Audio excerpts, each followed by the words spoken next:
Confusão e tiroteio. Policiais brigam em casa de shows na EPNB e um deles acaba morto.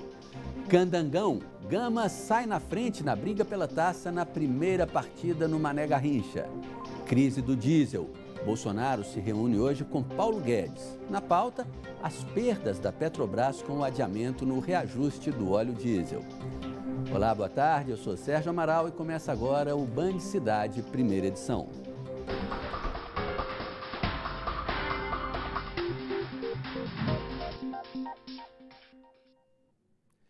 Olha o leão aí, gente. O prazo para entrega da declaração do imposto de renda termina daqui a 2 semanas. É no dia 30 de abril. A expectativa é de que mais de 30 milhões e 500 mil pessoas prestem contas ao leão. Só que muita gente ainda tem dúvidas. E pensando nisso, um grupo de contadores fez um mutirão no fim de semana. Nada melhor do que um dia de sol para aproveitar o parque da cidade e dar aquela caminhada, colocar a saúde em dia. Mas será que o seu Jaime vai caminhar carregando aqueles envelopes? Pelo jeito, não. Na verdade, o que ele veio colocar em dia é o acerto de contas com o leão. As dúvidas é o seguinte, quanto eu tenho que pagar? Tá difícil. Não foi só ele que trocou o exercício físico pela ajuda na declaração do imposto de renda. A Mari, que no ano passado caiu na malha fina, veio até aqui para garantir que este ano não tenha qualquer problema com a Receita Federal. Consegui, eles me orientaram e eu estou bem feliz. Vou chegar em casa, vou fazer a minha declaração e espero não cair na malha novamente. Já que era para acompanhar a mãe, o Rubens aproveitou para trazer as dúvidas dele e até de amigos. Tem que aproveitar, porque até a questão da informação, né? Às vezes a gente não fica sabendo que esse tipo de evento gratuito está acontecendo e, enfim, já que tá tendo essa oportunidade, vamos sugar bastante aí o pessoal. Esse grupo de contadores se reuniu no Parque da Cidade para esclarecer dúvidas e até mesmo fazer a declaração do imposto de renda. Tudo de graça. Tem muita dúvida em relação ao espólio, tem muita dúvida em relação aos bens, questões de imóveis não escriturados em Brasília. É uma dúvida muito recorrente. Eu devo ou não colocar esse imóvel na minha declaração? Carro que não está no meu nome, também. Uma outra situação são questões de recebimentos de aluguel. Esses recebimentos que inclusive estão na obrigatoriedade do carnê-leão. Como é que eu devo declarar? Como é que eu devo, na verdade, fazer o recolhimento do imposto? Se você também tem alguma dúvida, procure um especialista na área o quanto antes. Já que o acerto de contas com o leão deve ser feito até o dia 30 de abril. Até o dia 11 deste mês, menos da metade dos mais de 30 milhões de contribuintes ainda não tinha entregue a declaração à Receita Federal. E olha só essa novidade, os cartórios de todo o país vão poder prestar serviços adicionais, como emissão de carteira de identidade e documentos de carros. A autorização veio do Supremo Tribunal Federal. A ampliação desses serviços pode facilitar a vida de muita gente, mas ainda não tem data para começar. Logo nas primeiras horas da manhã, muitas pessoas correm para os postos do Na Hora para garantir a emissão de passaporte, carteira de identidade de motorista, entre outros. Após uma decisão do Supremo Tribunal Federal, os cartórios também estão autorizados a emitir esses documentos. Só que ainda não tem uma data prevista para que eles comecem a prestar o serviço, já que ainda é preciso assinar convênios com os órgãos responsáveis. Com relação à previsão, é difícil agora, porque é o tempo do novo governo assimilar informações, fazer estudo de viabilidade técnica, jurídica e financeira para que esses convênios sejam aperfeiçoados. Mesmo tendo que esperar, muitos já comemoram o aumento de opções de locais para a prestação do serviço. É ótimo. Isso aí é porque no cartório tem em várias cidades, né? Aí fica mais prático, mais fácil para a pessoa conduzir até lá, né? Facilita bastante, né? Pra gente, a gente nas correrias o tempo todo, né? Uma boa, já 2 opções, né? Já tenho Na Hora e mais uma outra opção, vai valer muito para nós, né? Muito bom. Mas quem já busca o cartório para resolver outras pendências, liga uma luz de alerta. Se você perceber, a fila já é grande. Se não tendo, é esse benefício. Se houver esse benefício, realmente os cartórios têm que se reestruturar. O tabelião explica que ao firmar esses convênios, também será avaliada a capacidade dos cartórios de atender a população. Se esse convênio foi firmado, a Corregedoria certamente já fez esse estudo de viabilidade financeira, técnica e jurídica, e então, no convênio, haverá o estabelecimento, a estipulação de quais são as unidades de serviço que estarão aptas à expedição desses documentos. Bom, e quem comenta essa questão aqui com a gente é o jornalista Cláudio Humberto, que já está aqui no estúdio. Boa tarde, Cláudio. Olá, boa tarde. Olha, em tese, facilitar a vida do cidadão é sempre uma boa, né? Agora, dar mais poder para cartório, eu fico assim com a pulga atrás da orelha. O que você acha disso? Não é nem poder apenas, é muito dinheiro, né? Os cartórios que constituem a indústria do atraso e da desconfiança no Brasil, eles ganham dinheiro estimulando a desconfiança entre as pessoas, entre irmãos, entre pai e filho, entre mãe e filha. É assim que eles sobrevivem e cobrando caro por isso. Um carimbo, um simples carimbo, eles pretendem agora aumentar aqui em Brasília em mais de 740% o valor.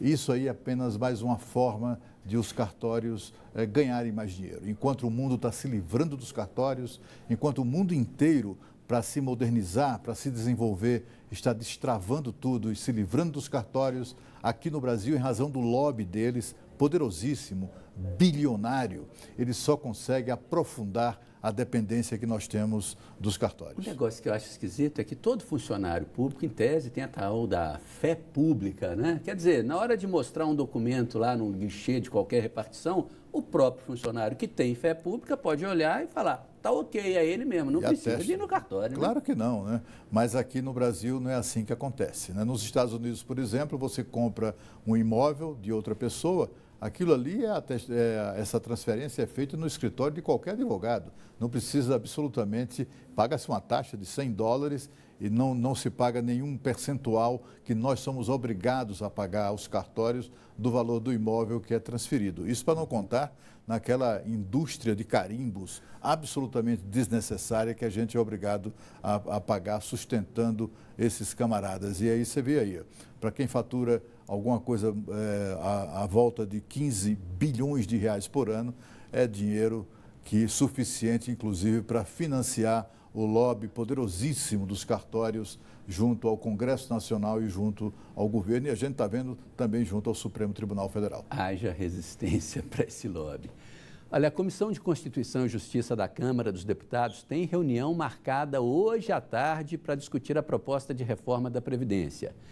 Mas os partidos do chamado Centrão articulam para, em primeiro lugar, a pauta chamar uma outra PEC, aquela do orçamento impositivo. Vamos entender essa história, essa semana mais curta, o que ela reserva ao governo, com a Renata Dourado, que está aqui com a gente. Boa tarde, Renata. Olá, Sérgio. Seja bem-vindo aqui ao Band Cidade, primeira edição. Boa tarde para o Cláudio, para todos que nos acompanham. Uma ótima semana para todos nós. Semana curta, né? Como você bem disse aí.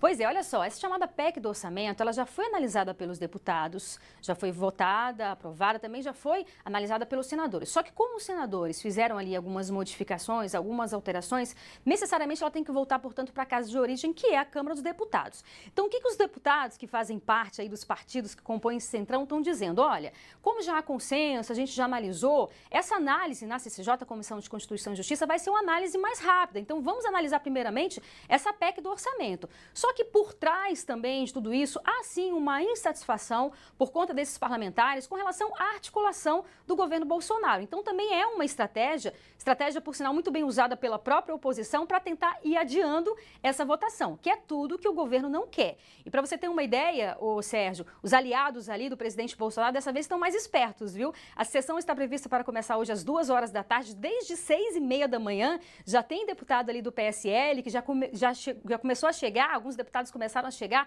exatamente para tentar pegar ali um lugar estratégico, aquelas primeiras fileiras ali da comissão, e também para apresentar esses requerimentos, uma vez que os requerimentos eles são analisados por ordem de apresentação. Então eles já estão lá tentando marcar ali o território. E a gente lembra que essa análise na CCJ, Comissão de Constituição e Justiça, é uma análise apenas para verificar se o texto é ou não constitucional.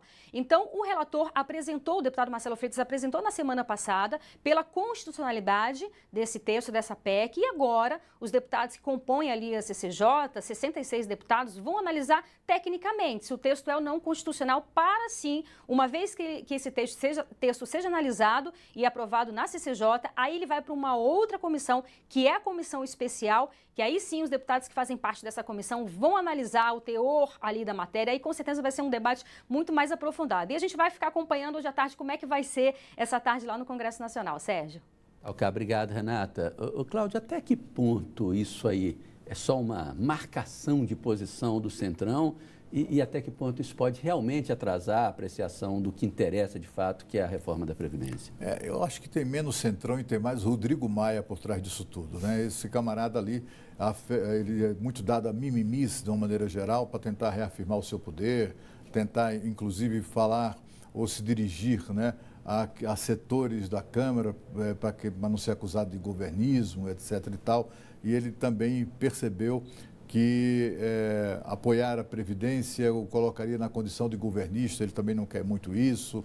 Ele sonha em ser presidente, imagina, Rodrigo Maia, sonha em ser candidato a presidente da República e coisas do gênero. São muitos os interesses. Nessa reunião que começa às 2h da tarde, estão previstos, minha gente, 85 discursos, pelo menos esse é o número de deputados inscritos para falar. A estimativa do presidente da CCJ, o deputado Francischini, é que os debates vão durar pelo menos 20 horas. Tem que ter muita paciência. Acha, né?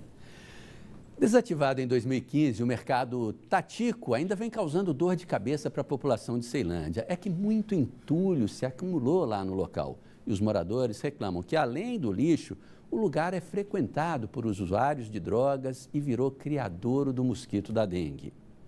Cerca de 4 anos se passaram e a estrutura do mercado tatico em Ceilândia, fechado após uma determinação da Justiça, continua do mesmo jeito. Os restos de obra não foram retirados do local. Ninguém mexe, tá aí, ó, do mesmo jeito. Por que isso? Por que não tira, leva para um sucatão, né, onde vai transformar em outra coisa? O lugar virou um depósito de entulho. Há cacos de vidro, ferro retorcido e até um vaso sanitário. As prateleiras do antigo mercado agora servem de criadouros para o mosquito da dengue. A sujeira atrai ratos, escorpiões e lacraias. Usuários de droga tentando invadir esse prédio aí, né?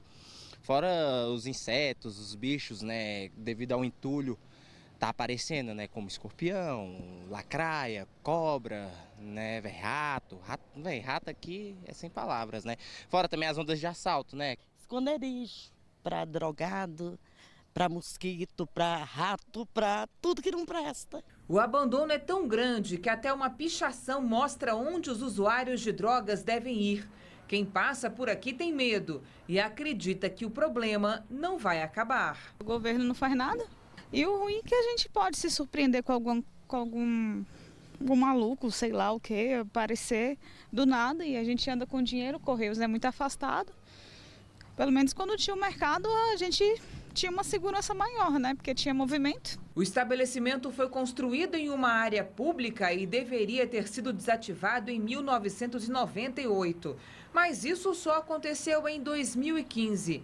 A população reclama do descaso. Está abandonado, né? Você deveria ter um olhar mais crítico aí do governo, porque isso aí não pode ficar desse jeito, né? Acho que tem que melhorar. Recolher esse lixo todo aí e fazer com que a cidade fique mais limpa, né? A Diretoria de Vigilância Ambiental informou que realiza ações frequentes de combate ao mosquito da dengue em Ceilândia, incluindo essa área aí do mercado tatico. Já o DF Legal garantiu que vai enviar uma equipe de inspetores fiscais para verificar a situação de perto.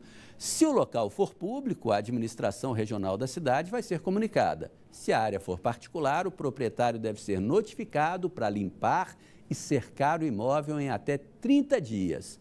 Se ele não cumprir a determinação, estará sujeito a multa de 1,5% do valor do imóvel.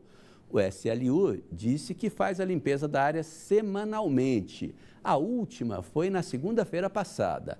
Agora, gente, cá para nós, eu só não entendi uma coisinha. Até agora, não sabem ou não têm certeza se a área é pública ou particular? Estranho, né? Veja a seguir, mais um caso de feminicídio. Mulher grávida é morta pelo marido na frente das filhas em Sobradinho. Band Cidade volta daqui a pouquinho.